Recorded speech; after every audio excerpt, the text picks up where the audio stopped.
Hey, it's Dr. Gurr with another psychological videocast, and today I'm going to be talking about clowns and children.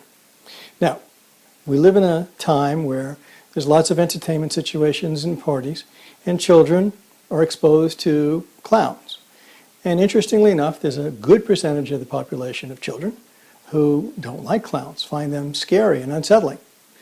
And in my practice, I've had parents in the past bring their children to me after being at some party or event and their child having a panic attack in the face of being exposed to a clown. And the parents were very upset. I try to calm them down, but the reality is that there are significant numbers of people who have problems with clowns. I did a Google search and I typed in fear of clowns and I got 269,000 references. Now, that's a lot. So obviously it's more prevalent than we think. There was a study, just to point out this factor. Dr. Penny Curtis at the University of Sheffield in England did a study because the local children's hospital was planning on redecorating the facility. And they were wisely studying to see what environments work for children. So one of the decor possibilities was clowns. And they asked the population of children at the time, 250 children, aged 4 to 16, if they like clowns, and it was a resounding no. In fact, the older children found clowns scary. So now the question is, why is that the case?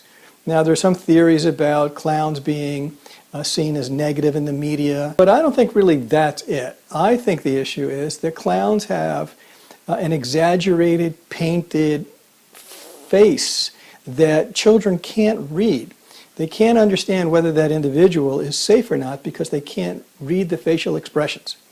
And children are naturally looking at adults and people to decide whether they're safe because that's their protective device. And if I can't, as a child, read who this person is, then my natural defense mechanisms are going to kick in.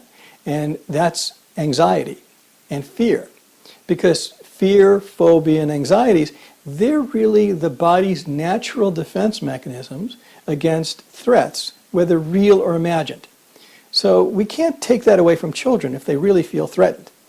So in response to that, if you're in a situation where your child is anxious or fearful because there's a clown or an individual who is painted up in some way that they can't read the facial expressions, don't tell the child not to be afraid, because they really are, and that's their natural response. What you really want to do is teach that child that even though they are afraid, A, you're there to protect them, and B, that you have the faith in them, that they have the strength and power to work even though they have that anxiety, to deal with it, even though that anxiety is there. You're not taking away the feeling, you're telling them the feeling is legitimate, and you're also trying to generalize a statement that in the face of anxiety, no matter what that anxiety is or the cause of that anxiety, that you're building in a strength in your child to face fear and try to be successful in the face of it, not negating it, but dealing with it. Okay? So until next time, this is Dr. Howard Gurr for The Shrink Is In.